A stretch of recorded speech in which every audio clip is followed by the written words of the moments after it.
Fala pessoal, beleza com vocês? No vídeo de hoje a gente vai fazer a troca do fluido da transmissão automática, mas obviamente que não é do Escortão. Hoje a gente tá aqui com essa Subaru Forester.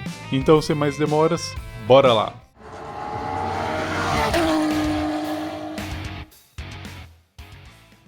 Bom, e no caso a gente vai fazer a troca por gravidade, então a gente não consegue tirar todo o fluido da transmissão de uma vez só. Tanto que no manual eles falam que a transmissão tem em torno aí de uns 8 litros de fluido, mas a gente só conseguiu tirar aí na casa dos 3, 4 litros. Porque boa parte desse fluido ainda continua no conversor de torque e em outras partes da transmissão. Portanto, na hora da remoção do fluido velho, é sempre interessante medir a quantidade que saiu, para da hora de pôr o fluido novo colocar a mesma quantidade. E dependendo do estado do fluido, tem que repetir esse procedimento algumas vezes. E para fazer a troca parcial, a gente precisou do soquete de 17 mm, uma arruela nova, a chave catracada, um cabo de força para ajudar na remoção do bujão, o torquímetro, o funil para poder pôr os fluidos, um balde limpo, os próprios fluidos e um papel toalha aqui para limpar a sujeira. Bom, e no caso da Subaru Forester, esse aqui é o cárter do câmbio.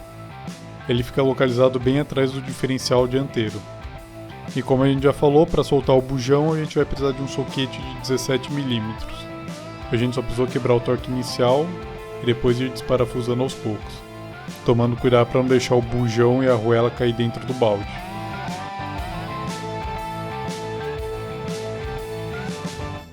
Essa daqui que é a arruela velha e como dá para ver ela é desses modelos que sofre compressão. E com a arruela nova dá para perceber que ela tem um lado meio chato e um lado chanfrado. E o lado chato é o que vai em contato aqui com o bujão e o chanfrado lá com o cárter.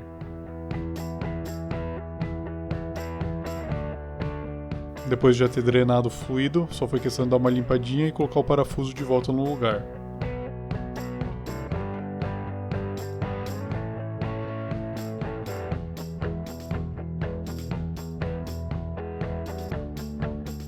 E depois usar o torquímetro para dar o torque final de 25 Nm. E olha o estado que já estava o fluido da transmissão automática. Bom, e agora que a gente já retirou o fluido velho, uma dica que a gente já escutou bastante é sempre usar realmente um balde limpo para fazer a coleta e não descartar esse fluido já de cara. Guardar ele em algum recipiente, pode ser na própria embalagem vazia do fluido novo, que apesar de não ser o caso dessa Subaru, mas se o fluido já estivesse muito velho e o câmbio estivesse apresentando algum problema, e a troca fosse principalmente para ver se ajudava a sanar, é possível que o câmbio comece a apresentar mais problemas até. Ficar patinando a marcha, ou o carro não querer andar direito, ou nem trocar de marcha. E a troca que era para ajudar pode acabar até acentuando mais os problemas, na verdade. Daí uma das opções que daria para fazer é drenar todo o fluido novo e colocar o velho de volta, até que dê para parar o carro para poder mexer no câmbio. E isso tudo pode acontecer por causa do desgaste dos discos do câmbio. E o fluido antigo, como ele já está cheio de partículas e limalha dos discos, ele acaba ficando com uma viscosidade um pouco maior e até mesmo um coeficiente de atrito maior. Então, até por isso, ele na verdade está até ajudando a manter essa fricção aí entre os discos. Porém, quando coloca o fluido novo, que vai ter uma viscosidade menor e um coeficiente de atrito menor, os discos podem perder essa ajuda que eles estavam tendo do fluido velho para ter o atrito entre eles e fazer o câmbio funcionar e começar a apresentar novos problemas. E se chegar realmente nesse caso, talvez a única solução seja ter que abrir o câmbio para refazer ele. E é por isso que é tão importante fazer a troca do fluido do câmbio de acordo com o manual. E como dá para ver pela cor do da Subaru, esse período não foi muito respeitado, mas pelo menos não está em um estado tão crítico. Bom, e como a gente já tinha comentado, o ideal agora é a gente colocar a mesma quantidade de fluido que saiu. Então daria pra gente medir aqui o volume do fluido, ou em último caso, pesar aqui a quantidade do fluido que saiu e tentar colocar mais ou menos essa mesma quantidade, para depois verificar com a vareta e caso seja necessário acrescentar um pouco mais. E caso seja com a opção de pesar, também teria que fazer a tara tanto do balde quanto do recipiente que vem o fluido novo. E verificando o peso do fluido, a gente estava com 3,612 kg, mas subtraindo o peso já do balde, a gente ficou com 3,229 kg. Depois a gente pesou a embalagem do fluido novo e deu 936 gramas. E ela vazia, 87 gramas. Então, subtraindo um do outro, a gente ficou com 849 gramas. Daí, dividindo os 3,229 kg pelos 849, a gente chegou em 3,8. Ou seja, a gente teria que utilizar 3,8 garrafinhas dessa do fluido novo. E como cada garrafinha tem 1 litro, então isso resulta em 3,8 litros. Bom, e para pôr o fluido novo, a gente teve que pôr pela própria vareta do nível do câmbio. E ela fica localizada aqui atrás no motor, do lado do motorista. Então a gente só precisou usar um funil bem longo e colocar perto aí dos 4 litros do fluido.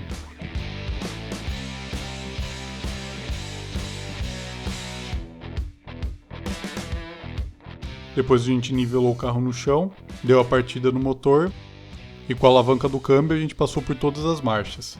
E agora, antes de verificar o nível, a gente tem que esquentar um pouco a temperatura do fluido. O manual recomenda dirigir entre 5 a 10 km ou deixar o motor funcionando em marcha lenta até que o fluido chegue numa temperatura entre 70 e 80 graus Celsius. Depois que ele tiver atingido a temperatura, eles recomendam parar o veículo em uma superfície nivelada, passar com a alavanca de câmbio por todas as marchas e no final deixar ela no P. Manter o motor funcionando por mais 1 ou 2 minutos e daí sim medir o nível do fluido. E na vareta vão ter duas indicações, duas bolinhas inferiores que é para medir quando o fluido estivesse frio e duas superiores que é para medir quando o fluido estiver quente. E o fluido tem que estar acima do ponto médio entre o low e o full. E enquanto a gente deixou esquentando, a gente aproveitou para ver se não estava vazando nada por baixo. E infelizmente a bateria da câmera acabou bem na hora que a gente ia mostrar o nível. Mas como dá pra ver, hoje é um outro dia e a gente vai fazer a segunda troca do fluido. E a Subaru acabou rodando 200 km desde a primeira troca. Bom, e já aproveitar também para mostrar a diferença da cor do fluido. Como dá pra ver, com uma troca ele já ficou bem melhor do que estava antes. Já tá com um tom um pouco mais rosado, bem diferente do marrom que estava antes. E agora é só repetir o mesmo processo. Primeiro esgotar aqui o fluido, colocar uma arruela nova no bujão, torquear com uns 25 Nm, medir a quantidade de fluido que saiu e completar lá na vareta. Mas antes a gente vai aproveitar para trocar o anel de vedação dela também.